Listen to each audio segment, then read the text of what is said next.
Furtuu guddina bu'uura jijjiiramaa barnoota.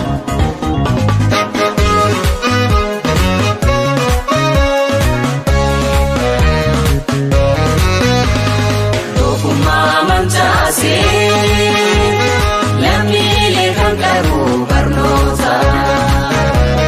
Beekumsa sammuutiin kan biyya ijaaru barnoota.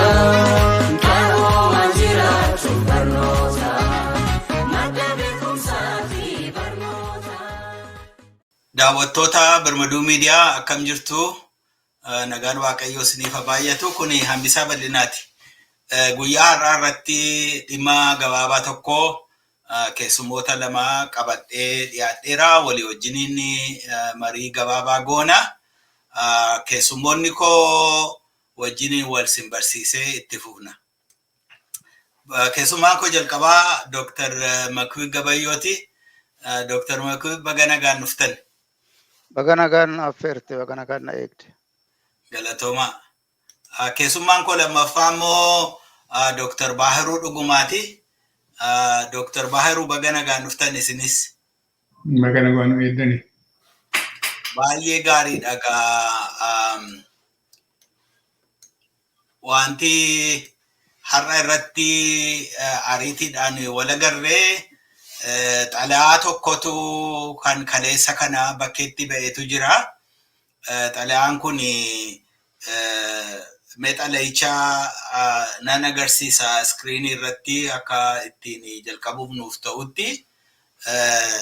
Xalayaan kun miidiyaa otoriti inni warra itti gaafatamaa karaa quunnamtii sabaa biyya Itoophiyaa keessatti itti gaafatamaa nam ta'e nama Yoonaataan Tasfaayee Raggaasaa jedhamutu itti gaafatamaa itti aanaa itti gaafata daayirektara miidiyaati.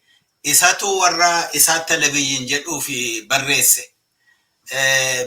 Dhimma kana agartanittu jedhee yaada kanaafi maaltu isinitti dhaga'ame waan kana yeroo dubbistanii mee yaada keessan ibsaa. Dr. Makwii isinii nan jalqaba. Galatoomi. Ani annatti dhaga'ame yeroo kana dubbisu baay'eeyyuun nan sarpiraayizii hin taane nan dinqisiisanne kun akkas ta'uunsaa. Kaaraakterii mootummaa har'aa yoo ilaalte kun waan hin taane miti. Kanuma irratti hojjechaa jirani. An ta'ee maa inni isaatitu propaganda baay'ee oofaa jira. Sobas walumatti aansee mootummaa kana wajjin rakkachaa jira. Amma garuu yoo Oromoo fixuuf gad deebi'anii waan hamaa gatii hojjechuu dandeenyuuf waa'ee kana riippoortiin godhiina. Sila ofii isaaniiyyuu intarneetii dhaabanii kominikeeshinii hundaa balleessaniiti miti amma yoonaa hojjechaa turan waggaa 3. Amma isa kana wajjin wal qabatee poolisii sanarraa akka hin jallanneef ukkaamsinee dhuma ajjeefna, ukkaamsinee dhuma hiina, hambarbaanne goona, kana hin saaxiliina jechuudhumaafi. Malee ambiraa anaaf wanta haaraa miti. Kuni waan jarri hojjetan keessaa yuunikii an ta'e miti. Akkasumatti ajjeesaa jiru, akkasumatti sabatti duulaa jiru. Achi keessatti yoo ilaaltani garuu akkaataa isaan saba keessa lixanii waboos balleessuu barbaadanii namichi asuma irratti hima. Tasfaayee Sambadii Raggaasaa kuni Oromoodha. Yoo maqaa isaatiin deemne. Inni waan akkasii yoo hojjetu baay'ee si guba garuu si aarsa. Warri kaan illee haa godhani. Oromoon tokko yoo akkas yoon ajjeesuu namatti himiini. Yoon namarratti tarkaanfii fudhadhuu namatti himiini. Taa'iitii ilaalii jechuudha. Gabaabumatti sarpiraayizii hin taane. Kuni kaaraakterii mootummaa sana namni beeku suni wanta kana kuni maaf ta'e han jedhu miti. Kuni han deelii ta'uudha. Lammaffaa immoo wanti kuni akka tasaa gadi ba'e malee poolisiin akkasii baay'eetu jira. Poolisiin tokkoyyuu miti beektaa Wallaggatti akkatti duulanii Gujiitti akkatti duulanii gara Harar Baareetti akka duulanii poolisiinsa gargari akkamitti amantee biratti dhiyaatanii inni amma gidduu kana haasa'aa turanis hunduu kanuma. So ani dhuguma dubbachuudhaaf waan kun nama dinqisiisu anuma hojjetantu gadi ba'een jedha Doktor. Hedduu galatooma Dr. Maheru isinoo. Galatomi, I think I come to this with mixed opinion, mixed view. It's both shocking and it's not shocking.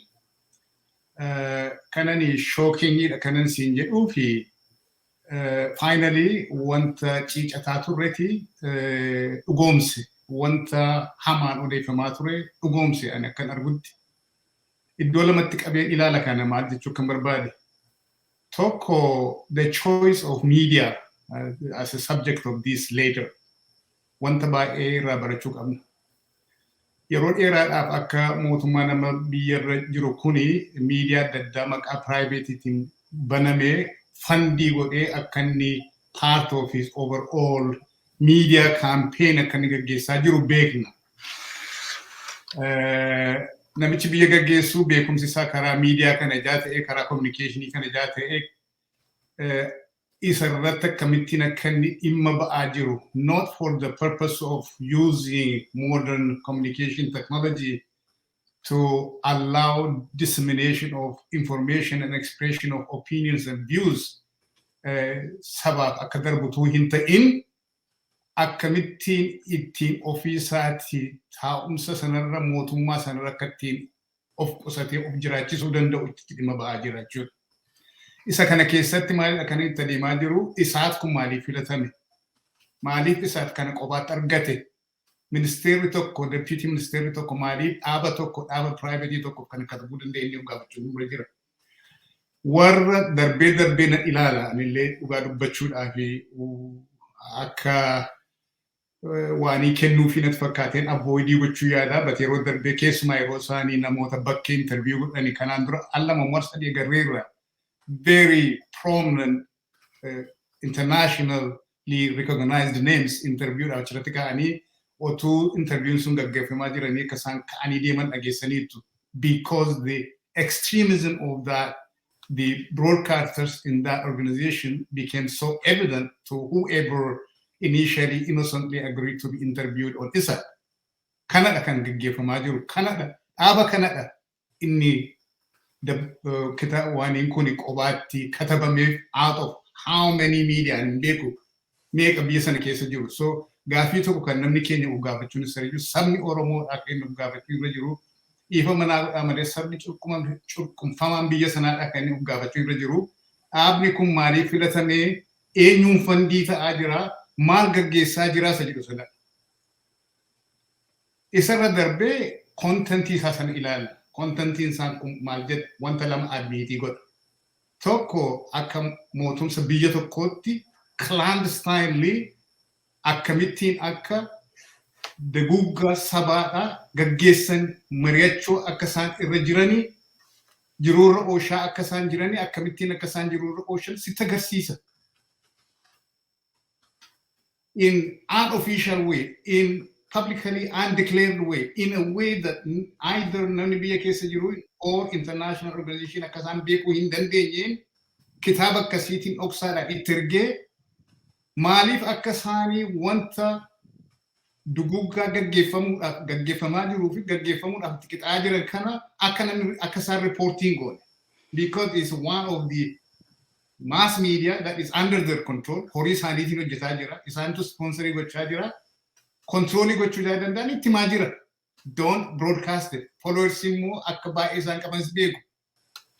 Lammaffaani the positive side of it kana namni akkan hubadhu akkan ilaalutti yoo xiinxallee ilaalle Olaan hammam akka inni jara kana mar'ummaan of keessatti ficcisiisaa jiru agarsiisaa jira.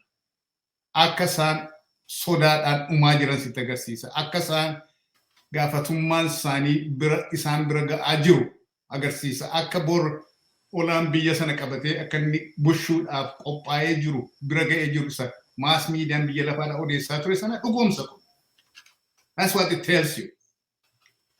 Jarri kun dhuguma biyya sana kontroolii gochaa jiru. Biyya baay'eetu kontroolii ta'aa jira. Harka olaa keessa jira. Magaalota baay'ee yookaan baadiyyaa baay'ee. And the ruling group is terrorized with the prospect of being held accountable tomorrow. Kanadhani kanan kanarraati giliinii godhuu jechuudha kan jedhe. Thank you. Hedduu galatooma. Tarii lachanuun keessanii assumptionii tokko qabattanii dubbattanii waanuma isaatti duwwaaf barreeffame jettanii. Assumptioniin sun sirrii ta'uu dhiisuu hin danda'u jechuun carraata argameetu inni isaatiif ba'e kenname ergame ba'e malee xalayaan kun warra miidiyaa ta'an hundumaaf maaliif miidiyaan biyya sana keessatti kennamee fi hojjechuu danda'u yookiin kan maashini paartiin badhaadhinaa to'atu kan Oromoos kan Tigrees kan Amaaraas kan Maaliis yookiin immoo ilmaan nafxanyaa kan mo'atan duwwaadha. Warri kaan hidhamanii biyya ari'amaniiru. Kanaaf hunduma isaaniif kennameetu hojjetamaa jira jechuun hin danda'amu tokkoffaan kana. Lammaffaa immoo waa'ee Oromoo kana maqaa dha'uu diduun maqaa lagachuun yoo waamanis immoo maqaa inni moggaafateen maqaa isaan utuu hin ta'in maqaa biraa itti uumuun kun durmaa kan ture miti. Fakkeenyaaf jabana dargii keessaa waa'ee adda bilisummaa Oromoo guyyaa tokkoyyuu maqaan dho'amne ergamtuu jedhama malee. Mootummaan ammaa kunis yeroo dubbattan inni agartanittu ta'e ergamtoota jedha. Maqaa dha'uun barbaadu yoo maqaa dha'e immoo akkuma danarratti jedhu kun shanee shororkeessituu jedha. Isa kanatti ittiin ilaaltu. Jalaa fuudhaati dubbadhaa Dr. Baaruu isiniin jalqabuu isa kana immoo.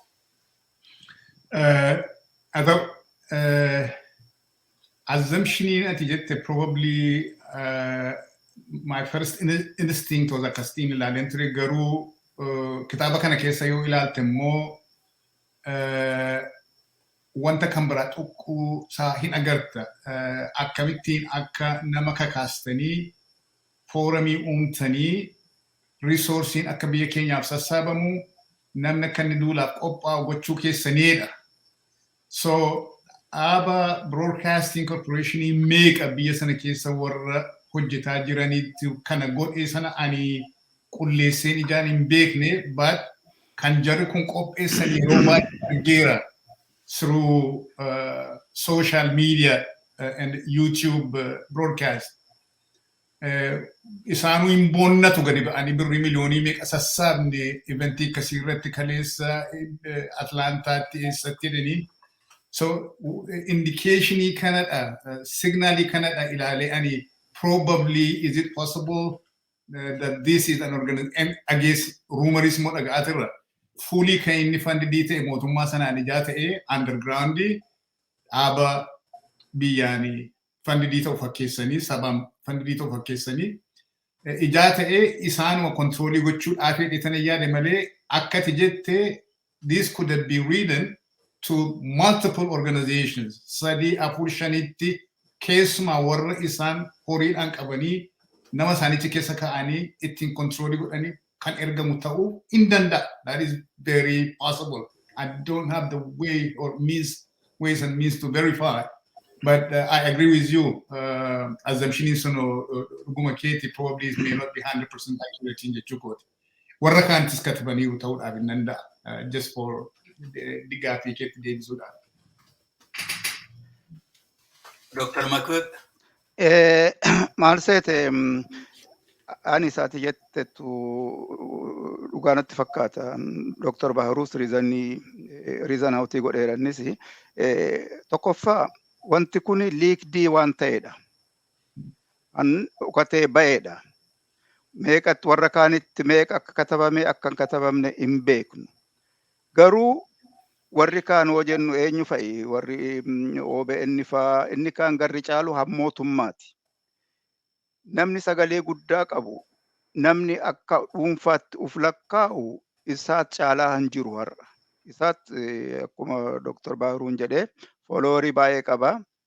Nuyi uf dandeenye jiraanna jedhu garuu akka mootummaarraa gargaarsa argatan kuniyyuu saaxila tokkodha jechaadha. Saaxila baaseera. So akkanani jedhutti warri kaanis jiru.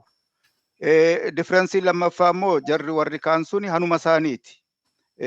Miitingii dhuma tokko irratti lammaffaa akkas hin godhiinaa han jedhamanidha. Kana differensiinsa. So baay'ee jiraachuu danda'u kana booda warri jirani.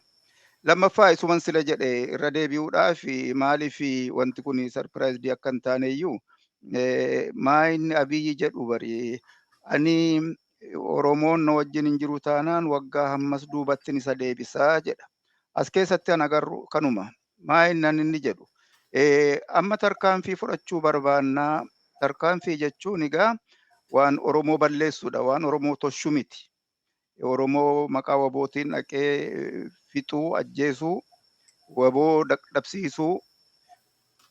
Kana goonaatti namatti nutti ni miina jechuu mataansaa already han itti qophaa'amee dhufedha. Kamo ambira riizanii baay'ee dhiyeessuu danda'a. Inni saawuzii rakkoon qabu baay'isa informationii adda addaa dhufa. Amma Wallagga iddoo tokko tokkotti Gojjameetu lafa fudhatee jira. Amaarri lafa fudhatee jira iddoo tokkotti keessumaa big farmers areas warra abbaa qotisaa irraa ari'anii ofii isaa guttinfaa fagoo miti lakkamte kiiloomeetirii 60 akkas lafarraa fudhatanii hojjettuu irraa ari'anii kaapitaala miliyoona 50-60 lafa qabu piraayiveetii fudhatanii irratti abboomaa jiru har'a news. So inni kuni han Oromoo ajjeesudha. Naman ajjeesaa jira kana saba biran geessisinii jechuudha. Inni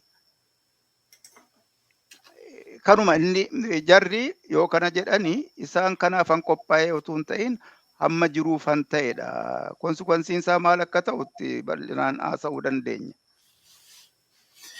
Hedduu galatoomaa.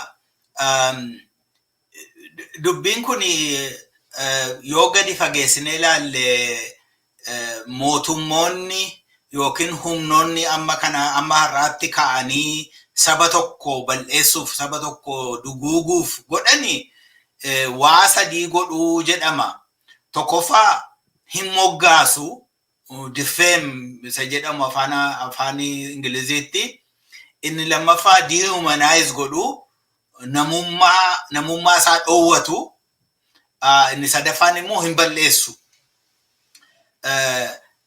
Inni kunis wanti godhamu kuni isa moggaasanii namummaa dhoowwatanii balleessuuf qopheessuudha. Amma inni kun kan inni jedhu nuyi karaa keessa dubbii isaa fixuu barbaada waan jirruuf kan isin gabaasuun isin irra jiru inni nama balleessaa nama qulqulluu fixaa jedhaati gabaasaa malee dhugaa jiru niminaa yoo dhugaa jiru himtanii lafa gadhiisisne yoo jedhamee gabaasni ba'eyyuu lafa qabatee turuusaa ibsa wanta ta'eefi isa jechuurraa ganda tokkoyyuu qabatee kan hin beekne jedhaati sababmoo fixaa akka inni jiru gabaasaa jedha. Kanaafi dhugaa hin himina soba hima sobi sun immoo moggaasa dehumanize godha namummaa isaa dhowwadha balleeffamuuf qopheessaa isa jedhu san agarsiisa. Kuni naaziin kana gargaarameera. Warra naazii keessatti na deemtanii warra namoota warra Yihudaa maqaa balleessanii dehumanize godhanii nama miti jedhanii hantuuta adurreedha sareedha yoo akkas jedhan ajjeesuuf balleessuuf hin salphata wanta ta'eef warri huttuu yeroo warra tutsii irratti ka'anii kana godhani maqaa balleessani kana booddee fixuun salphate isa kana akkamittiin ilaaltu Dr. Makbib? Waan gaarii kaafte inni amma jette duubatti deebine yoo ilaalle gana suma maqaadhuma gaallaa jedhee jalqabeen achi asii immoo dhufee yeroo dargii Oromoollee haa jedhamu malee maqaa adda bilisummaa Oromoo lagachuun har'as yoo ta'e waboo namni jedhu hin jiru maqaa ofii baasaniin shanee jechuu wanta akkasii yoo ilaalte tokkoffaa maal jedhu waa tokko dibuudha maqaan taane itti dibdaati isa leenca ta'e jaldeessaa jetta isa kaan immoo kuni nama nyaataadha jetta akkuma ijoollee bulguun halkan dhufee si nyaataa beektu fakkeenya tokko isinii kenna nama Hararii dhufe nama Amaaraa tokko nama gaariidha in fact utuman beekiin jaartiin maal jedhani nu ijoollee noo boossu jaarraan dhufe jennee sodaachisaa turreedhani jaarraan tuwaama jenna ijoollee noo boossu Harar keessa jiraatu jaartiin Amaara tokko hammeenyan qaban dhugaa dubbachuudhaaf garuu dhugaa dubbatani kanaafuu Oromoon kuni gaallaan kuni akkasitti nama nyaata akkasitti nama ajjeesa kanaafuu maqaa boggaasu maqaan ati moggaastu suni jara akka fiitii godhu godhanii dhiyaatu garuu fiitiin godhu fakkeenyaaf isuma argitani kana amma olaanoo dhufee biyyi ciccittu namni du'aa namni kana sodaata kana gatii sodaatuuf jara sanas jararraa disosheetii gochuudhaaf kuni an Itoophiyaatti bichaa kophaa dhalate miti atuu tuqxe Ruwaandaatti san ta'e kana Naaziitti san ta'e kana liivalloon isa akkasii dhiisiiti ati namuma asii namuma tokko wajjin namni walloolu maal jedha namittiin suni hattuudha jedha garuu namni suni hinanneeyyuu ta'a dura rukuchuu dura maqaa sana namicha sana namaa gadi gochuu akka mooraaliitti dhageessisu gochuu in fact wanti kun Oromoo irratti influensiin qabu qabaachaan turre jechuun danda'amu rakkoo dhumti amma Oromoo kana walitti qabanii dhuma gara fuulduraatti deemuu waan dandeesseyyuu namni tokko dhuguma ani dadhabaadha jedhee fudhata inni mooraaliin kee dadhabaadha Oromoon nama miti Oromoon tokkoffaa ta'u lammaffaa malee Oromoon waan produusii godhu gaariin yoo lammaffaa jiraatedha han jedhuun nama sukkuumaniiru sammuu akkasiitiin ani warra Oppiidoo kana fa'aa miicanii dheengadda Tigree wajjin sirbanii nama keenya fixaa turani tokkoffaa ta'uun barbaadani carraa argatanii gara oliitti yoo dhufanii tokkoffaallee akka ta'u haalli mijaa'uu fi istiin lammaffaa ta'uu barbaadu har'a warra Amaaraatti sagadaa jiru roolii guddaa qaba gaaffiin kun ka'uunsaa baay'ee barbaachisaadha kuni maal wajjin wal qabata in fact warri psychologistii otuu kanarratti haasa'aniyyuu baay'ee gaariidha mooraaliin tokko namni tokko mooraaliinsaa hammam cimaa yoo ta'e hammam akka deemuu danda'udha ati nama tokkoon ati garbicha ati yoomiyyuu bilisummaan argattu yootti jette namni suni isa kana ofirraa darbatee cimee deemuudhaaf not normal person isa caalaa cimaa ta'uun irra jira not average person isa caalaa cimaa ta'e jarri kun hin sobdi ani nama ani kana fiixaan baasuu danda'a jedhee ka'uun irra jiras sammuu cabsu dura darbanii sammuu cabsuu kanadha rakkoon amma keessa galle kun sammuu cabsuun kuni Oppiidoon ammayyuu lammaffaa taatee akka jiraattu hangoosisedha malee maqaa moggaasuun kuni kunoo isuma arginudha rakkoo guddaadha jedheen dubbadha. Galatooma Dr. Bahaadus maal jettu? Thank you. Mee yoonaa danda'ame tokko shaniin qabadhee si yaada koo si hira. Tokko isa atuu kaaste nama xiqqeessuudhaaf nama xinneessuudhaaf wanta ta'u wanta hojjetamuu fi wanta dubbatamu yoo fudhannee ilaalle immediate fakkeenya kanan fudhachuu barbaadu isa shanee jedhamee mootummaan biyya tokko, head of state in biyya tokko, dhaaba mana biyya sana keessatti kotta gala, I recognize you as a political party organization, have yourself registered and participate in the country's political process. The same guy, Shanet. I don't have any problem with the word Shanet. The biggest problem I have is Shanet namni declare of what it abni biyya lafa sanarra injiru. Ethiopia keessa injiru dokam biraat kan yoo jiraatan hin beeku. It doesn't exist. Legally Shanet ani kan himate injiru. Legally Shanet biyya keessatti registry kan abgode injiru. Electoral board in Ethiopia Shanet wanta jedhamu registry ingone. You know? And then the head of state, as well as the prime minister, as well as the political heavyweights in that country and their media supporters, Amhara elites, extremists, Aba Saba, Milioni Shantama, representative Aba, Biasana Kesa Namoni, Oromoni, Milioni Shantama Ta'ani, Akka Alasanit Ilalani. Agartu ijasanit ilananiti Shanet and Imak Abbasaniti Tinarabs. Making sure that it is portrayed as derogatory reference to the most respected organization. Konimali fa demajo isan harajal kabamiti ki famana godimal. Isan yeron sijedu idola matibasum barbada ani tokko yero kanandros dubbat enture ke wanta kana ratti.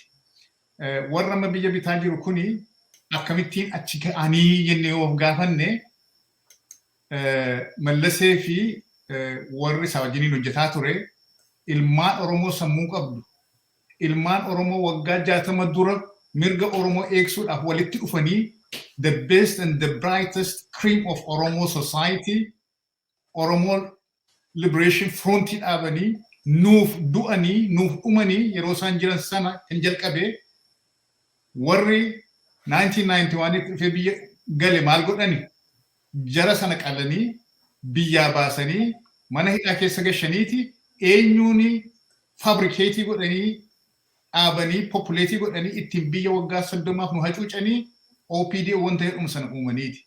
OPDO keessa eenyuuni galshanii jettanii of gaafattanii I don't have to tell you personally ijoollee nuyi beenyu meeqadha kan naannoo nuyi dhufneeti fidamee mana sana keessatti gale.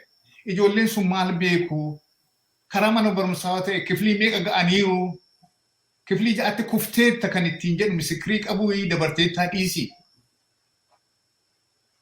These are the people that was recruited into the so-called OPDO as well as all the other ethnic groups, so-called representative organizations that the TPLF manufactured at the time. Because they had a vision of ruling Ethiopia to eternity. In isa dhugomsuun aafi akkamittiin keessaan danda'a qobaa isaanii kan dandeenye isaanii galee federal systemii dhaabanii achi keessa eenyuun gashu roobotii keessa gashani. Keessa gashu duwwaa miti roobotummaa sana deeply entrenched godhaniiti ijaaranii akkamittiin ijaaranii gaafadhu dhaqiitii mee naannoo Oromiyaa keessa naannoo yuunivarsiitiota achitti jiranii fi quality of education that the universities in Tigray has provided maalidhaa jedhiitii of gaafadhu. The best gifted and talented programming akka sabiya kana keessa jirutti Tigray keessatti uumanii the best and the brightest Tigray kids sassaabanii mana barumsaatti gashanii isaan barsiisaa turani. Technocrats, health officials, leaders isaan produce gochaa turani biyya isaaniitiif. Military elites isaan produce gochaa turani. Compare that to what they did over 30 years in the other regions. Namoota akkamitti kan isaan keessa gashanii namoota sana akkamittiin kan isaan qabanii akka isaan saba isaanii sana akka diinaatti isaan kanaaf warra isaan qaxare kanaaf hojjetan gochuu danda'e. Saba lafti Oromoo hin fudhatameenna lafti Finfinneen namaaf kennameenna warri Finfinnee keessa Mallasee Foundation beektuusin lafa isaan qabatanii jiru beektu naannoo Finfinnee keessa eenyudha kan lafa sana kenneef eenyudha kan qabachiise eenyudha kan eegeef Tigray dhufanii miti ijoollee Tigray miti ijoollee Oromooti warra kana godhan. Maaliif maqaa isaanii Oromoodha malee garuu akkuma isiniin jedhee warra wanta kan biraan naannessee ilaaluu hin dandeenye isaaniif akka garbaatti warra hojjetu ijaarjarra kun fidanichi keessa gashanii. So dhiifama naa godhaa yeroo inni fudhate kan explain gochuudhaaf. So what we have to talk when we discuss goonu ani jara kana dhiifama naa godhaa malee akka diinaatti iyyuu ilaaluun hin barbaadu. Because they are not deliberate Dina. They are people who are being made Dina. Hopefully, ijabana demu, arga demu, sabasani hammam akka hacuucame arganii indamma qoodetanii abdii godhan. Dammaqsa sana dhabuudha kana cinu gahe. So, inni mataa cabsanii ta'eedhanii intentionally underdeveloped si godhanii inferiority complexin akkasitti dhaga'amu. kun yeroo dhufanii biyya keenya qabatanii maal jedhani maaliif dhufne siin jedhu yeroo dhagaa turtanii linnaa salaxanaachuu noo የመጣanii እንጀቻይ በረኒ ክፍሊ ሰገልታየኒ አማራ ማለት አማረ ከሚል ቃል የመጣ የጠራ የሰው ልጅ ነው የደኒ ዩኒቨርሲቲኒ you know this is typical classical colonial manual procedures that the colonial system follows to subjugate, to dehumanize, and to control the people they rule. In Tennessee Lamaniyu, for Kenya Baye, from Rwanda to the entire African continent, people who are colonized and what the colonizers did to them, akamitin akasan of jibbani, nusa kasmatane. Har magala kana kesati nanni afan amara dubbachu prefer go maliti. Biyuma Kenya kesati you will definitely alate guddette. They rather voluntarily speak Amharic and not Oromo Malifi because they were told afan Oromo dubbachu dofa tawuda.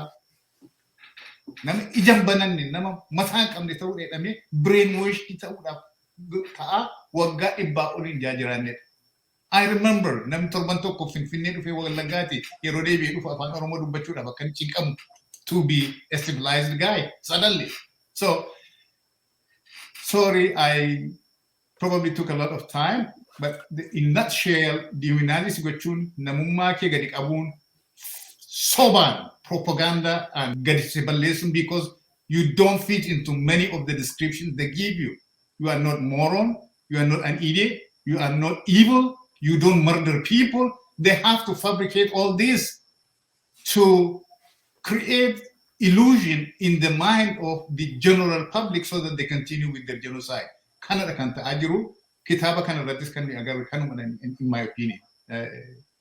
Even Edu galatoma Dr. Baharu. Qabxillee tokko afaan Oromoo sirrii ta'uu dhiisuu danda'a garuu namoota afaan Amaaraan beennee fi jedheenanii gara giddu galeessa lafasaa akka arganitti waan namichi kun barreessu Oromiyaa keessatti iddoolee shaneen isa shororkeessaa jala jiru saba dhoksuudhaan karaa keessaa gadhiisisuu fi akeekamee hojjetamaa waan jiruuf jedha. Saba dhoksuudhaan utuu sabni hin beekin raawwachuu barbaada. Tokko kana akka beeku barbaada. Sabni Oromoo kana beeku turre. Saba dhoksuudhaan gadhiisisuuf yaalamaa jira. Yeroodhuma gadhiisafamuyyuu jedhama. Yoo mootummaan gadhiisise iyyuu iddoo gadhiisani jechuun shaneen iddoo qabatee ture jedhamee beekamuu kennuu ta'a. Qabatee ture jedhanii beekama kennuu ta'a. Kanaaf jedha. Isinirraa kan eegamu deeggartoonni shanee shororkeessaa shororkeessaa jechuudha. Akka abdii kutatan. Akka isaan abdii kutataniif immoo maal jechuudha? Yeroo dheeraaf lolee gadda tokko iyyuu to'atee hin beeku. Akkuma inni kaa'ette kana. Afaan Amaaraatti maal jedha? Inni kun ለረጅም ጊዜ ተዋግቶ አንድ ቀበሌ እንኳን ተቆጣጥሮ እንደማያውቅ ኮቴሽኒ ኬሳ kun isa jedhaati akkanni kana gochaan irra deddeebi'aa himaa irra deddeebitanii himuudha. Kanarratti dabalee immoo nama qulqulluu balleessaa ንጹሃንን በንጹሃን ላይ ጭፍጨፋ እየፈጸመ መሆኑን jettanii akka sanatti sana ibsuutu sinirra jiraa jedhu. Waa'ee kanaa namni keenya akka hubatu barbaachisaadha.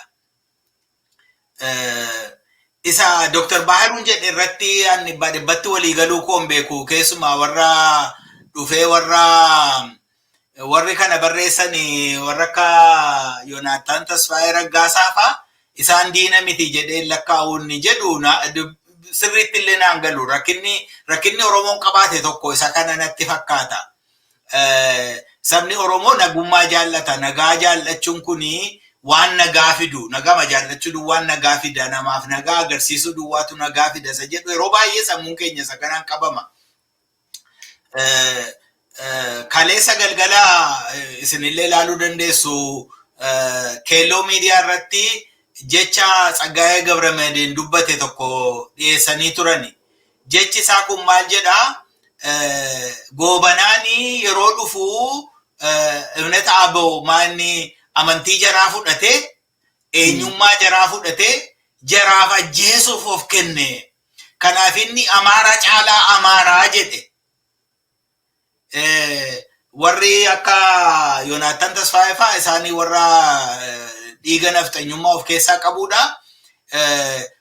Garuu baay'een isaanii warri kana godhani maqaan isaanii Yoonaataan isa ta'u, Raggaasaa isa ta'u, Kumaa isa ta'u, Dammaqsaa isa ta'u, Abbaa Duulaa isa ta'u, maqaan waan fedhe yoo ta'u, jarreen kuni warra mootummaa sanaaf waadaa galanii Amaarummaa Amaaraa caalaatti fudhatanii isa holier than thou jetti warri faranjii.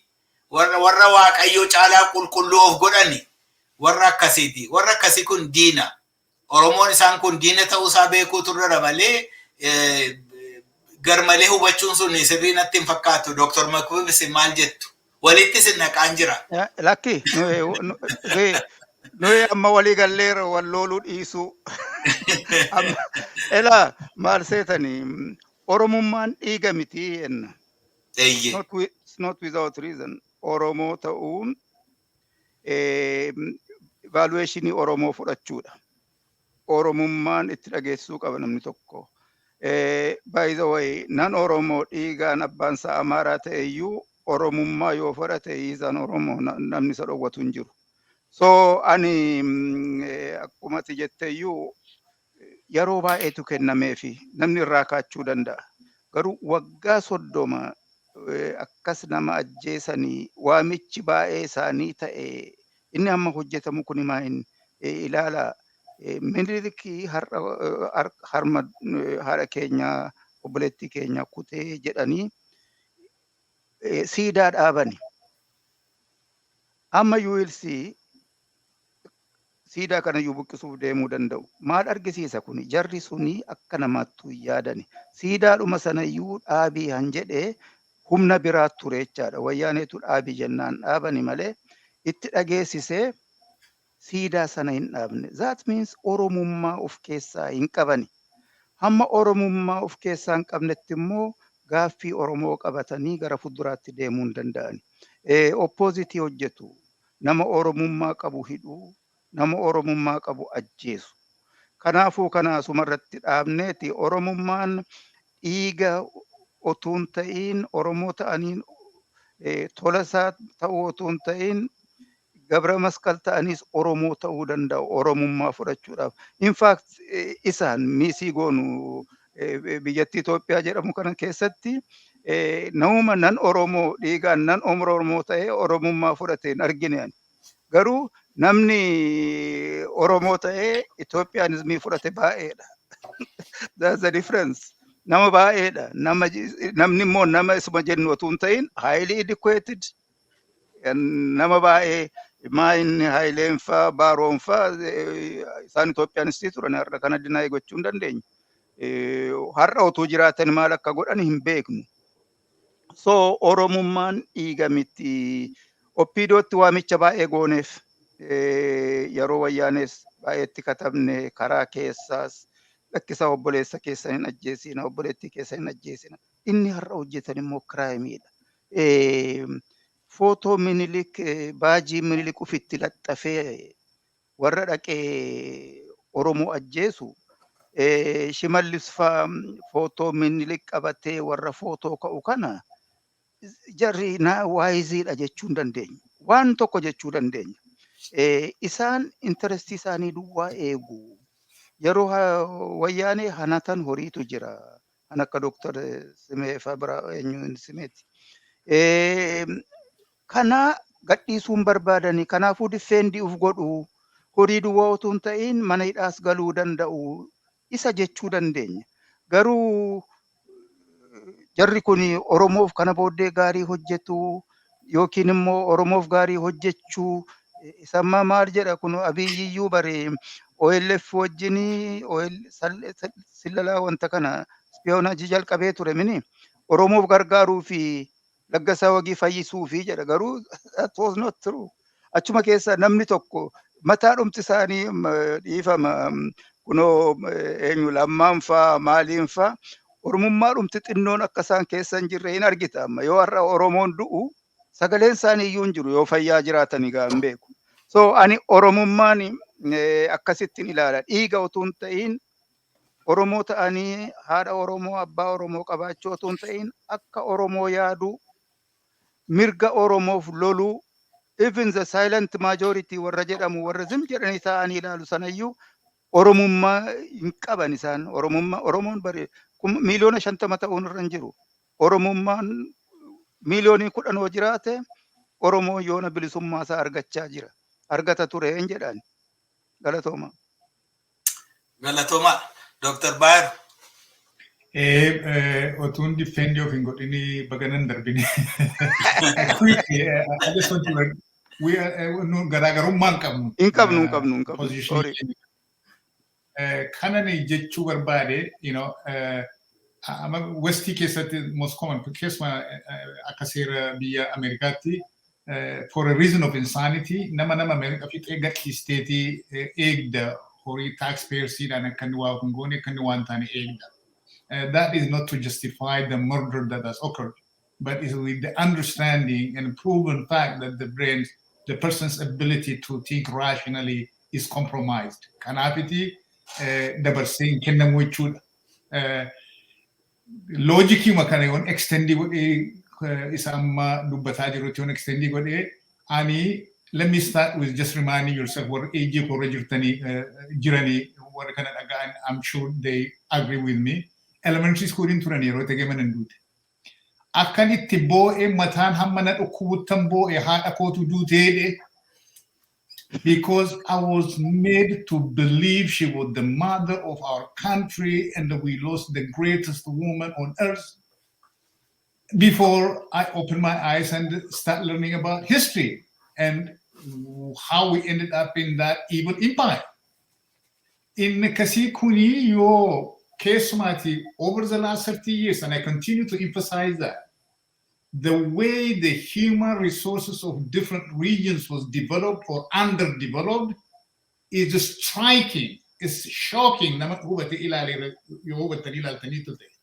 Where you have some individuals who bag like 20 degrees in a space of 5 years or 10 years, when they are serving full time, have gone to training, became colonels, became soldiers.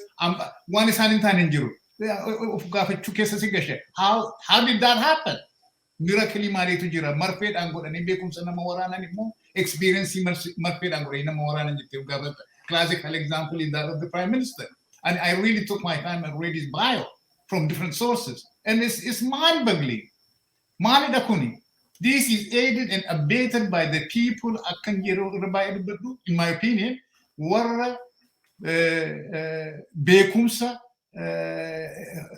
muuxannoo hojjechuu warra danda'anii destroy gochuudhaaf naannoo warra qabatame sana keessatti bobbaafamaa turedha.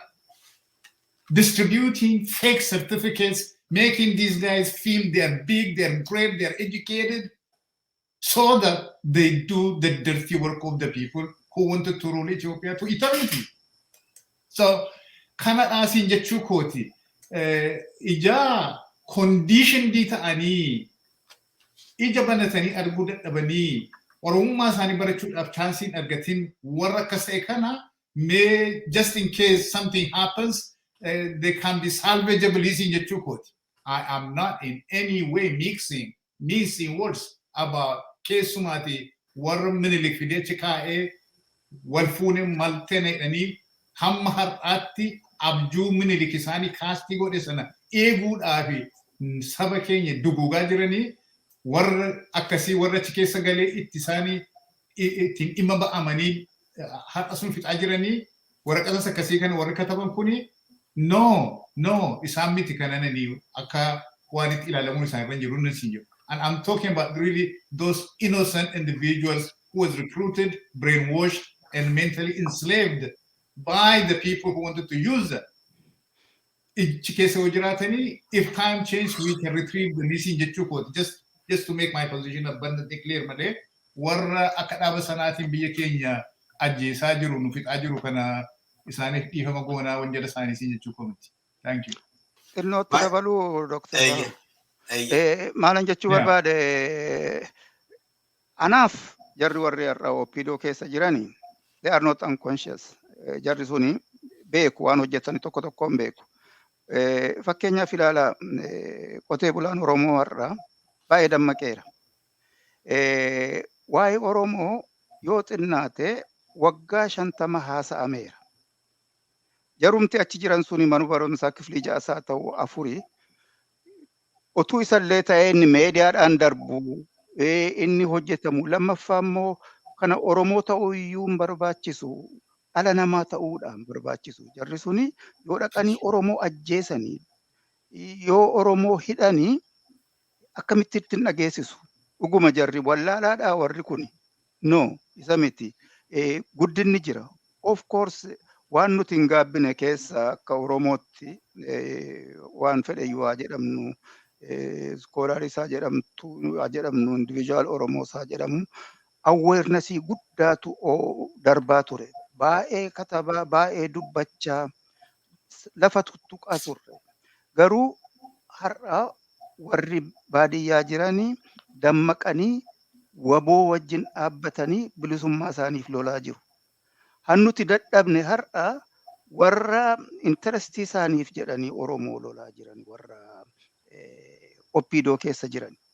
Isa gidduu immoo warra this silent majority dhukkuba guddaa yoo siif tole si wajjin fiigu yoo sitti bade immoo gidduu kana baay'ee hin taasifamne isin waanuma lolli warri hankeenya illee warrumti warri Tigraay godhan kuni jarri duubatti xinnoo deebinaan where is the alliance jedhu gaaffii dhiyeessu. Durisi alliance sana jaratu uume they know where the alliance is. Waan akkasii miti consciously waan hojjetamu baruudha. Awareness guddifneerra amma isa walitti qabnee isa kuusame sana tu wanni itti geeddaruudha hojii itti geeddaruudha. Opiidoo hin gammanna ammayyuu akkuma ta'etti achi keessaa miliqanii otuu nutti dabalamanii it is too late hin jedhu yoomiyyuu nuti isuma yaxaffaa baga jedhamu maal jedhu san haa dhufanii mana isaaniitti Oromoo wajjin haa dhaabbatanii Oromoo ajjeesuu haa dhiisanii.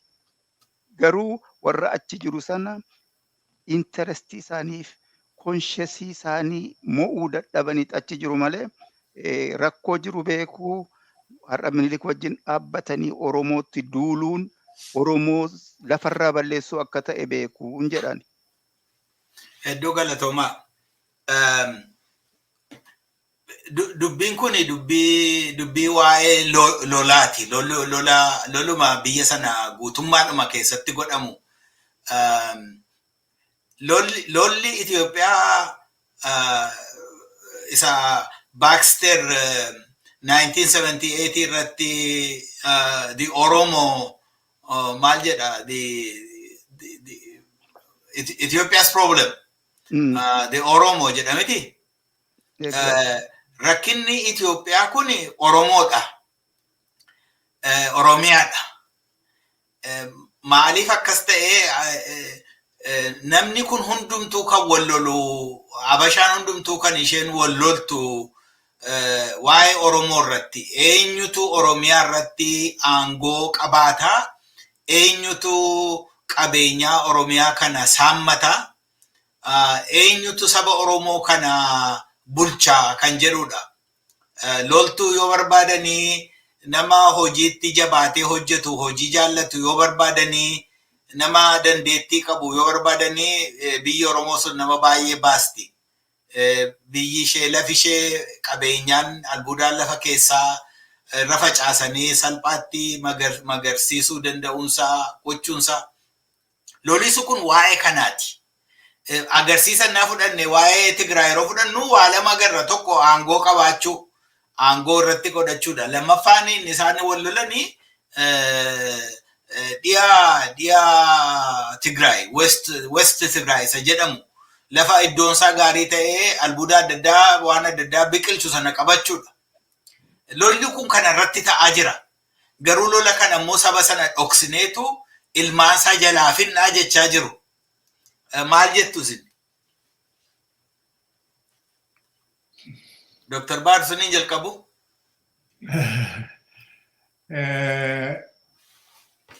I'm not terribly surprised with signally sammati yettu kana message darbaa jiru kana.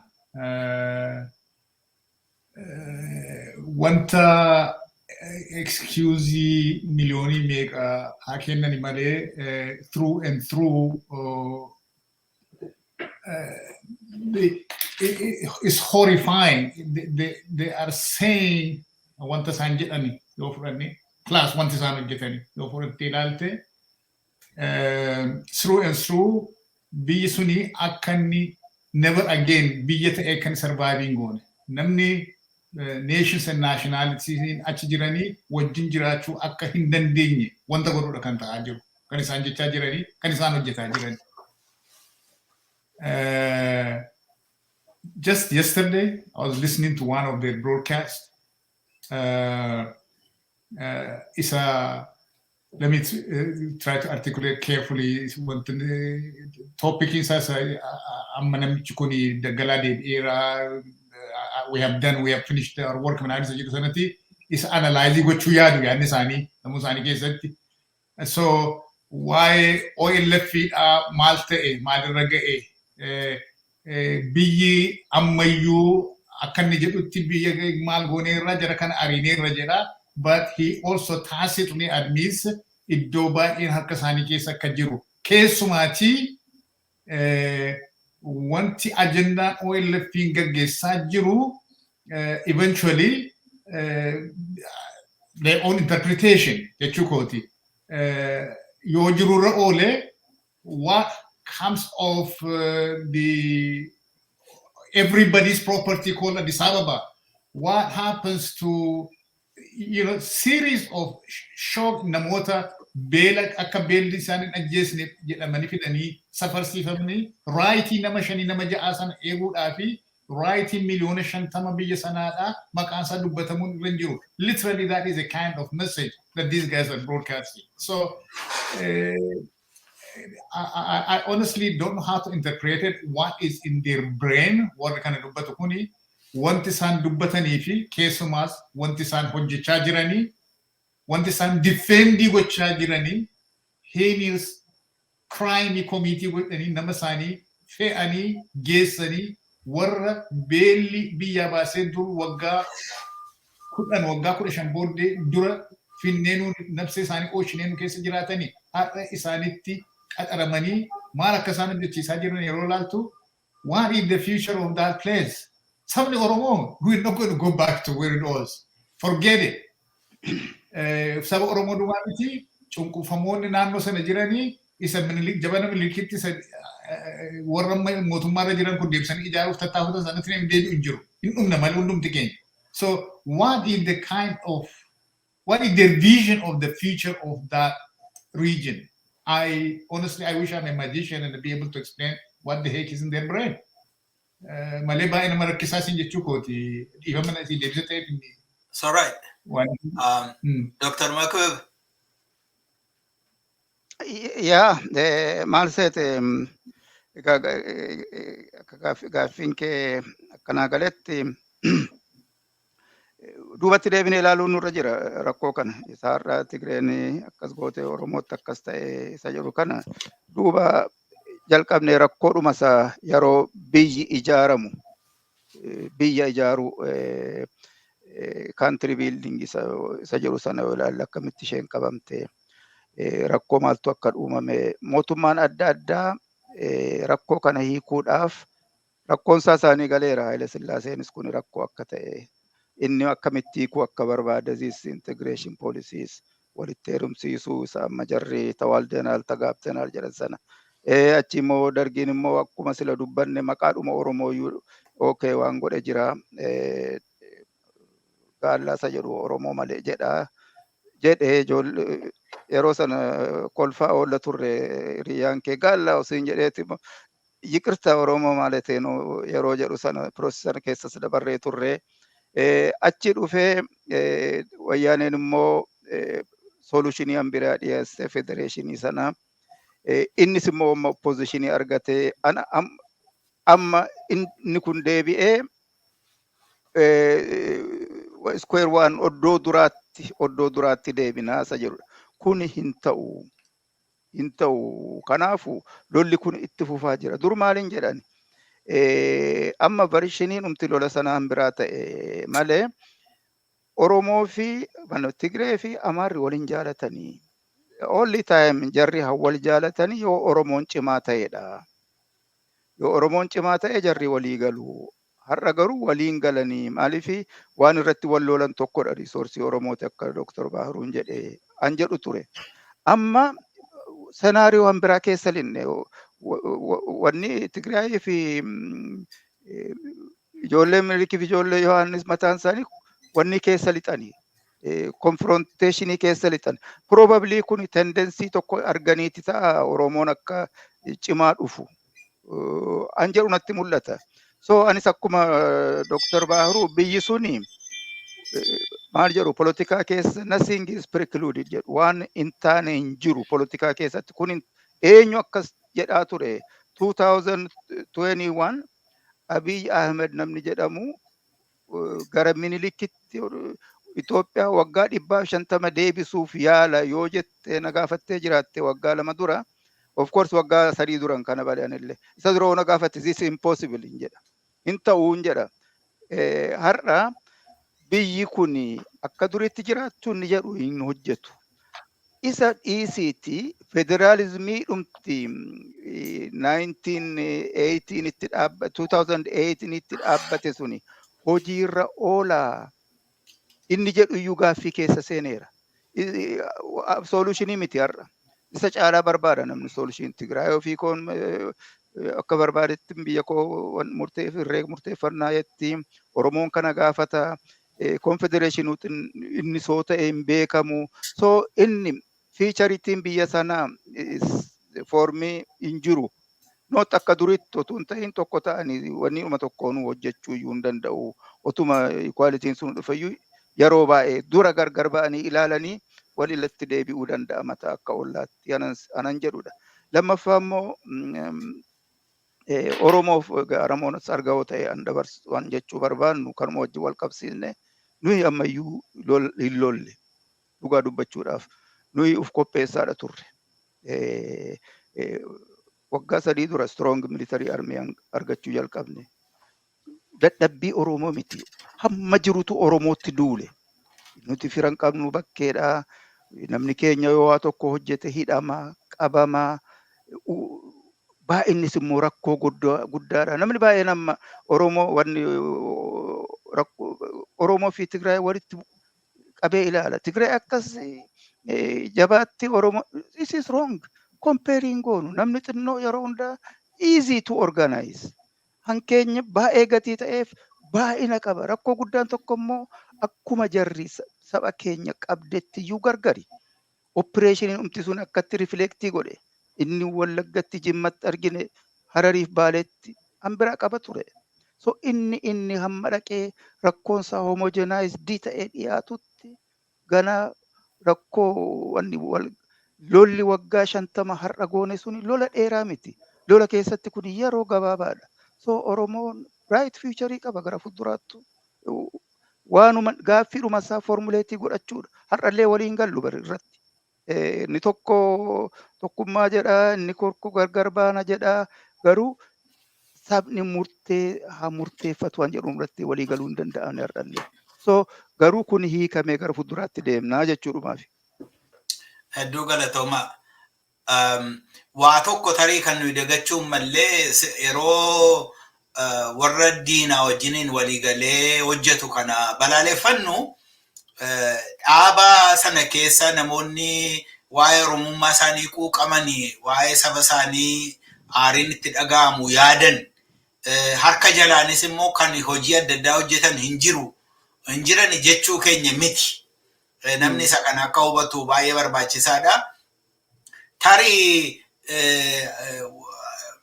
maree keenya har'aa fi bu'uura kan nu ta'e xalayaan kun mataan isaayyuu mana mootummaa sana keessaa lafa sanaa kan inni ba'uu danda'e namootuma achi keessatti maal jedhu ga'uu danda'ani, namoota ga'uu danda'ani ta'uu danda'a. Kuni kan mataan isaa akka jabina tokkotti waa'ee mirga isaatii sabni keenya beekuu isaatti inni sun ilaalamuun gaarii natti fakkaata. Inni kan biraan guddinni teknooloojii ammarra geenye kun waan baay'eef maa'ii baasuu danda'a nu itti maa'ii baanaan. Eega isa jedhe booda dubbiin gara xumuraatti finna dubbiin ni cimaanii Oromoon dammaquutu irra jira. Oromoon inni barates, inni baratinis, inni qe'ee jirus, inni biyya ormaa jirus akkuma sila Dr. Makiif jedhani Oromoon waliisaa malee firan qabu. Oromoon kan isaaf dhaabbatu, kan isaaf falmu tokkollee hin jiru. Mootummaan Oromoo wajjin dhaabbatee jiru tokkollee hin jiru. Mootummoota biyya lafaa United Nation tokkoome inni jedhamu suni akka ilaalcha kootiitti mirga mootummootaa yookiin mirga moototaa eeguuf dhaabbate malee mirga sabaa dhaabuuf hin dhaabbanne. Utuu dhaabbateera ta'e yeroo badiisi ta'u yeroo namni sabni tokko duguugamuun irra ga'u ka'anii waa godhu. Isa sana hubannee Oromoon walitti itituu qaba. Oromoon walitti itituu qaba.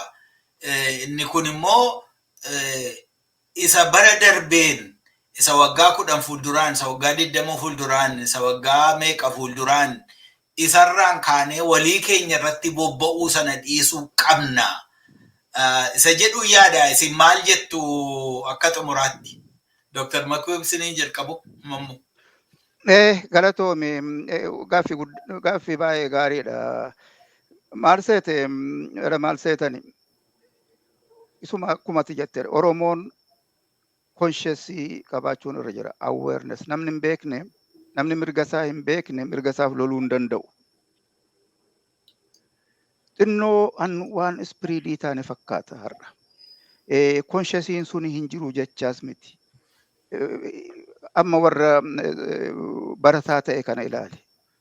Yoo xinnaate biyya alaa kana namni baratee namni waa'ee poolitikaa kana siyaasa kana xiinxaluu danda'es jira.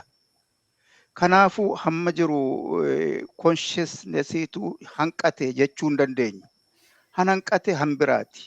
Hanqate keessaa tokko strong organization dhabuudha. Kanammoo warra jiran komachuuf otuu hin ta'in isaanuu akka strongii ta'anii gadi ba'anii haalli isaa hin mijoofneef. Ilaala baqataa turani jaarsoliin akka adda bilisummaa Oromoo fa'a.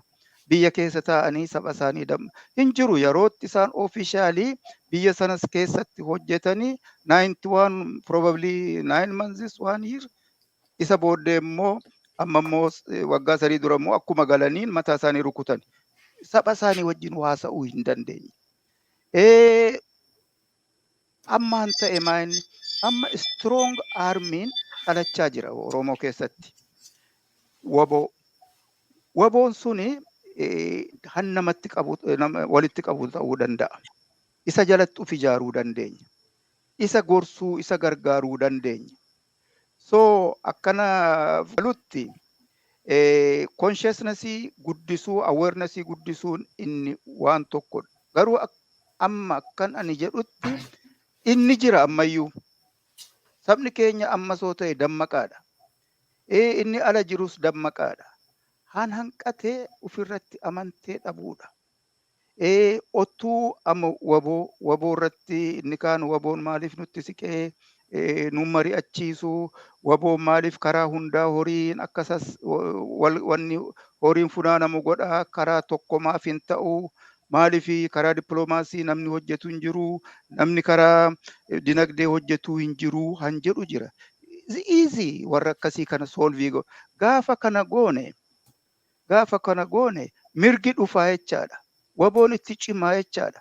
Hanci dadhabaa haatuu hin jaalattu. Har'a Oromoon asiifacha wal komatu maal godha namni dhiyeeffama sittin dhiyeesse malee dheeresse malee ati waan tokko yoo aartu maal goota dura mataa kee rukutta. Akkamittiin kana godheetta. Durke xarapheezaa rukutta maatimaatiksii tokko hiikuu yoo dadhabdu. Uf komatta dura. Itti siqtee immoo isa otuu galgala loon ibsaanaa akkan ibsu na dhowwachuu baatanii otuu kaleessa loon tiksuu baadhe jettee warra kee komatta. Ammas rakkoo keessa jirruu fi dura nuti uf komachuu nurra jira. Maaliif? Ani maalin godhe? Maaltu hanqate? Lammaffaa immoo inni naa ol jiru maaliif hin hojjenne? Isa jedhuun godaa qabdee bottom up approach gochuu. Yeroo sana hamma jiru qabna. We have the resource. Isa qabnu sana qindeessuudha jaalleewwan kana walitti fiduu dadhabne malee oddoo hundaa organizationin jira. Organizationii sana oddoo tokkotti fiduu. Oddoo hundaa yaadni jira. Yaada sana walitti fiduu. Hankana godhu immoo anasi ishee isaan hundaatu hanqina kana guutuu qaba. Akkasitti wal arginee iyyuu katabuu otuu hin ta'in implementii gochuudha yaada dhiyeessuu sana. Warri ijaarsa ijaaranii bilisummaa Oromoos jedhi warra kaan sammuu tokkorraa burqetu mari'atanii mitihan tokkotu isaan keessaa I don't know who sabni kun rakkateera rakkoo kana hiikuu qabna jedha. Dhaqee obboleessa isaatti hime hiriyyaa isaatti hime naannoo isaa warra jiranitti mana barumsaatti hime akkasitti ijaarsa ta'e har'a istiraakchariin sun jira. Istiraakcharii sana guddisuu birokraataayizii gochuu isa bakka ani optimistii tokkodha. Amma umuriinis deemaa ta'e malee kan akkasittiin ilaala ni galatoomi. Dr. Baharu. Yeah, quickly. Ani wanti ati jenne wanti dubbataa jirru as a weakness wanti dubbataa jirru hundumtu sirrii likkiidha. Karaa dhaabaa rakkoo qabnaa. Harka ol qabannee hojjechuudhaaf rakkoo qabnaa. Wanta baay'eetu jira. But these are symptoms. These are not root cause of our problem. Hamma isa kana garagara baasnee barree root cause sun maalidha jennee successii keenya accomplishmentii keenya celebratii gochaa gara fuulduraatti yoo deemuu baannee callennee symptomii kana irratti fookasii goonee isa irratti wal lolaa deemnee we are going to retard the progress of our struggle. Akkan amanutti. Maal jechuu keetiin jettu ta'a. Amma fakkeenyaaf organizationiin keenya dadhabaadhaa jenna. That's very true. But there is a very compelling reason why that happened. By 1900, we had functional, vibrant institutions that Oromos relied on to conduct their affairs, their national affairs. For subsequent 100 years, those who forcibly occupied us from Abyssinia with their intact institution, intact human resources, incredible support from the Western world that shared their religious values. Nurratti bobba'an abati jiksan aadaa jiru jiksan afaan keenya kan developing goone scriptii afaan Oromoo kan katamuu jalqabe gubanii namni tokko akka afaan Oromootiin hin katabne dhan seera baasatan. And I can give you, historians can give you litany of dreadful, evil action that the imperial Ethiopians took to underdevelop Oromos. So that is our problem. Let me give you what is the example of the consequence of that, what happened to us. Mana barumsa kan galleen baranne afaan Sidaamaa compulsory nu jalaa godhanii. Yoo nuyi Amaara taane malee akka nuyi ijaan bananne akka nuyi hin baranne sa'aatiitiin akka nuyi hafnu. This happened to us for 100+ years. Yeroo baay'ee amma maalidha kan walitti wal aaru. Warri Itoophiyaadhaa wal takka wal sassaabamaniiti birrii miliyoonii 10 erganii duulaaf nuuni miliyoonii tokko sassaabuu dadhabneen. Let me ask you, do you know how many Amharas are in United States of America compared to how many Oromos are here? You will be terrified. There are over 200,000 Amharas in this country and less than 15,000 Oromos in the whole United States. Or Oromos who call themselves they're Oromos. This glaring disparity, Wikipedia at the Google what is akawak of lafagara. Was there anything wrong in our blood or with us as human beings, culturally, or no? But this root causes of the problem we are seeing today that manifests itself in 100 different ways is what is driving us even more.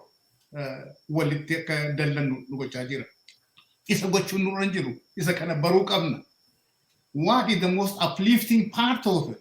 I was born and brought up in a family where I wasn't allowed to say the word Haile Selassie. Isaan jedhee on iyye malee. Karaa irratti afaan Sidaamaa malee afaan Oromoo akka hin dubbanne mana barumsaa keessa lafatti dhawwamu keessatti guddadhe. Naannoo sana keessa kanatti subjectedii taanii warra dhalanne keessaa nama meeqadha kan ilmaan saba Oromootiif mirga Oromootiif kan dhume kan immoo dhumaa jiru har'a. That is huge progress, guys. Nobody knew about Oromo just few 40, 50 years ago. Nobody mentioned the name Oromo or the name OLF just about 5, 6 years ago. Every capital city in Europe and United States and America and around the world know who Oromos are. We are on the right track. We are up. We have come a long way. We are discovering, we are retrieving what we have lost. We are recapturing what we have lost. Ilmaan Oromoo kan inni understanding gochuu qabu har'a. Inni jiru, inni mataasaa dhoksatee nama kan biraa fakkaatee jiraadhe achi keessaa ba'ee this is irreversible process that is underway. We will never be slaves again. And ilmaan Oromoo lamaffaan garboom isa kana ilaalle isaan of jabeessine isaan walitti dhufuun nurra jira. Ati Harari, ati Wallagga, ati Shawa, ati Christiana, Islam, None of our misery are caused because of our religion, because of our geographical location, wherever we come from. No. It is all because we are Oromos. Galatoni, Dr. Bar.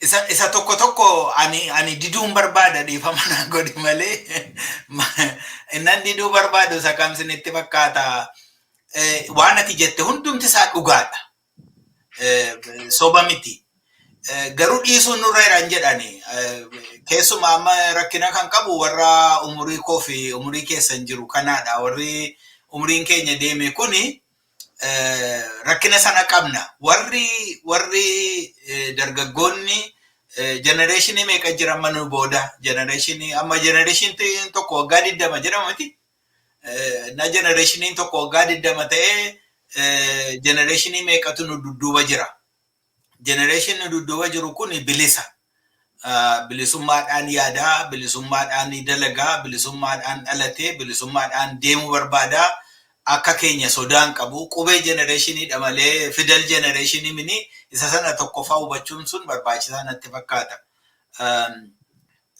nu warri keessa dudulloomne kun baay'ee mini baay'inni keenyas dhumaa jirras immoodha tarii yeroo dhumnu gaarii dhalaa dheena yaada yeroo baay'ee maaliif warra bilisa ta'etutti darba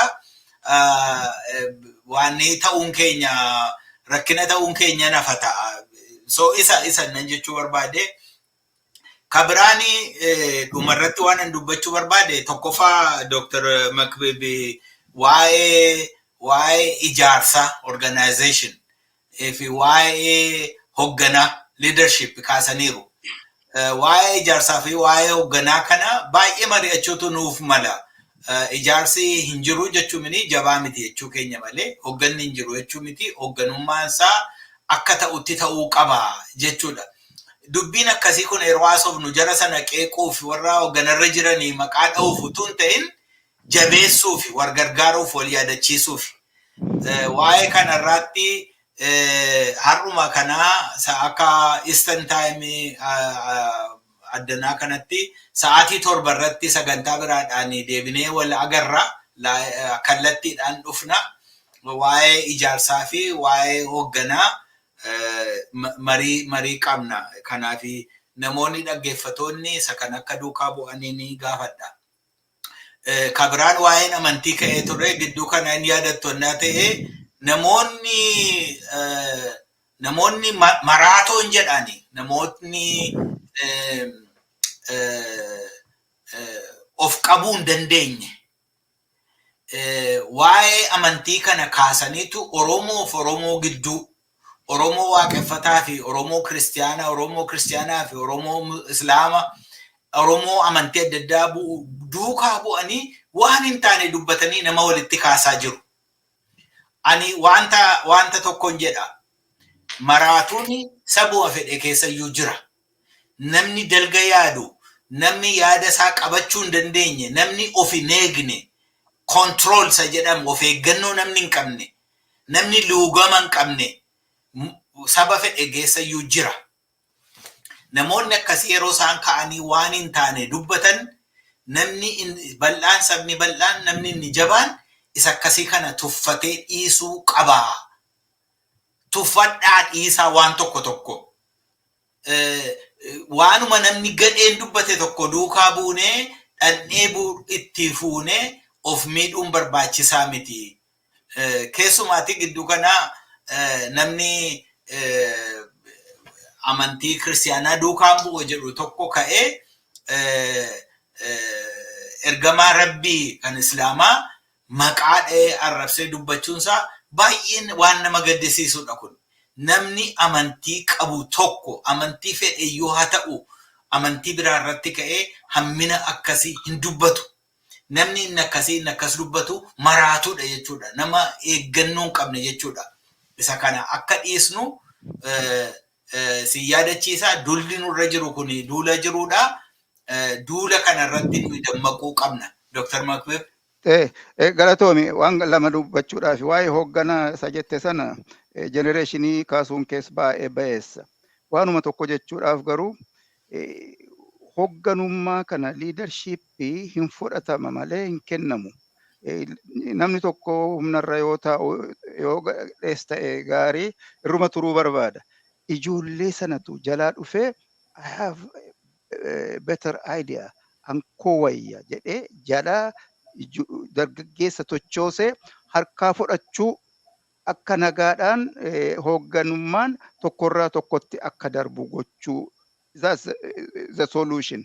Jarri suni otuma I know warra liidarii gubbaa sana taa'u sana dhoksootuun ta'in Daawud fa'aa wajjin takka haasa'an ture hin barbaadu beektaa gadhiisuudhaaf. To tell you the truth. Warri kaanis akkasuma ta'a. Hin barbaadani umurii isaanii achi taa'uuf. Yerootti isaan qophaa'anii filachiisanii gadhiisuu barbaadan rakkoon dhalate. Har'a immoo yoo arginu immoo achi turuunsaayyuu ijaarsa sana achi wanni godheera isa keessa illee. Lammaffaa isaa ammaatti jette sana jecha tokko namni jecha kana akka biraatti dhiyeessa yeroo baay'ee ani soorsii isaarraan dhaga'ee ture eeyitii keessa. Nereree fi Ugaandaa idaamiin fa'aa iddoo tokkotti walga'ii tokkoof bishaan biratti taa'u haasa'u. Akkuma beektan egaa warri biyya keenyaa mutaantiis hin qabu qullaadhuma isaa bishaan daaka. Booddee maraataan idaamiin suni nama wajjin wal loolee fiiga qullaasaa. Warri kaan immoo warri qullaa isaanii ta'anii aduu qaqqaammachaa turan isa qabachuu fiigu isaanis. Inna nerereen maal jedhe amma namni ilaalu kun isa kamtu maraataadha jedhee isa fiigu moo innis qullaasaa fiiga isa baqatu fi maraataadha jedhanii waa'ee amantee kanas tokkoffaa hoomworkii warri abiyyi fanuu kennanii sirriitti hojjechaa fi jirra. nama tokko fidanii waa tokko dubbachiisu Oromoon ishee irratti wal nyaata. Namichi sun maan dubbate who is he isa jedhulle dhiisuudhuma wayya waa'ee amantee waa'ee riijinii kana inni barbaade ka'e haa geeraru. Garuu isaaf rippilaayi gochuun deebii laachuun isa inni barbaadu sana tuquudhaan jedhanii galatoomi. Hedduu galatoomaa lachanuu keessanuu sinin galateeffadhaa sa'aatiin keenya deemeera. Sa'aatii 7 irratti waa'ee ijaarsaa fi hoogganaa irratti walitti deebina. Isa kana kanumaan raawwannaa Dr. Makbib, Dr. Bahiru hedduu galatoomaa Waaqayyo sana eebbisu fayyaa ta'a. Eebbifame atis galatoomi. Nagaa rabbiiti. Nagaatti.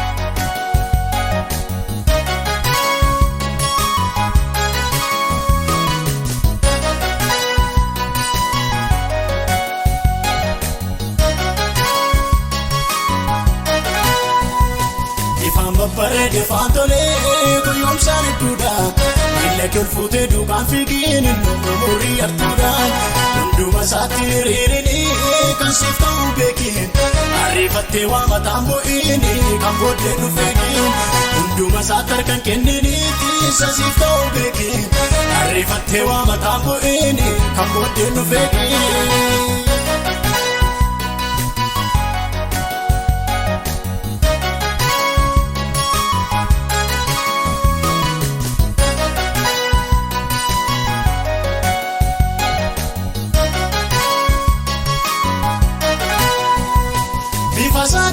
Mulatu abet bareedasa irruma sitti tole malee beektaane keessasa barake mul'ata qabaatu inte hiijama maddi jireenya keenya jiru suuta jedhee deema barake mul'ata qabaatu inte hiijama maddi jireenya keenya jiru suuta jedhee deema ifaan babbareede faantolee goyoomsaan hedduudha ille kulfuutee duukaan fiigeen iddoo umurii artuudha hunduma saatti riirini kan sifta ubekin arifate wa matambu ini kan bodde nu fekin hunduma satar kan kennini tisa sifta ubekin arifate wa matambu ini kan bodde nu fekin.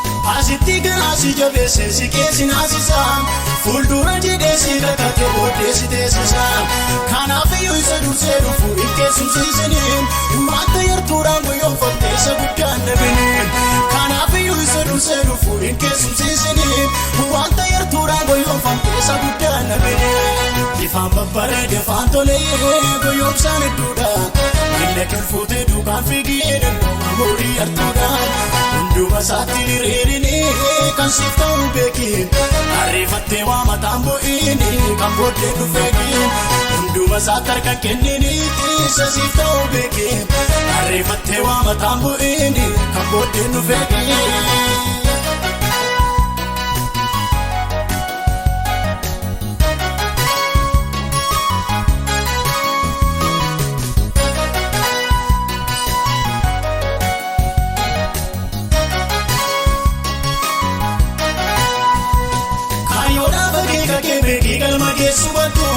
Kan argite naftaan jedhinitti dhaggeeffadhu kan caaluu gara booddee jirraa dudduuba kennuufa achi keessaa impaan waltajjiisituu banee dhufa kan caaluu gara booddee jirraa dudduuba kennuufa achi keessaa impaan waltajjiisituu banee dhufa baay'insaa wal fakkaatee dhufa kan siif ta'u beekin inni gooftaa waa'ee kee qabu yoos inaafuu akeekeen biqilaa dhagaarraan ta'ini isa mul'atee badu wanta tokkottu tungaliniin garaan keetta yaadu biqilaa dhagaarraan ta'ini isa mul'atee badu wanta tokkottu tungaliniin garaa keetta yaadu yaada keettiin hirkifaatiniin mi'aasa yeroo muraasaaf baduuf kana yaa'ee masokkaa tokkolleen godhatu kaafi deemsisee lafoon har'aan ga'een akka qodaa cabaa sigataa faajajaa yookiis kaatuun ta'ini bara kee qabaadhu mul'ata deemsisee lafoon har'aan ga'een akka qodaa cabaa sigataa faajajuu yookiis kaatuun ta'ini bara kee qabaadhu mul'ata soba kan nu goomsa lakkoofsan qabanii nama yaada lama bu'aas hin dhabanii baay'atee ol ka'eef sin qoffisuu margee hundi si jaallatee fi nama hin shakkii soba kan nu goomsa lakkoofsan qabanii nama yaada lama bu'aas hin dhabanii baay'atee ol ka'eef sin qoffisuu margee hundi si jaallatee fi nama hin shakkii.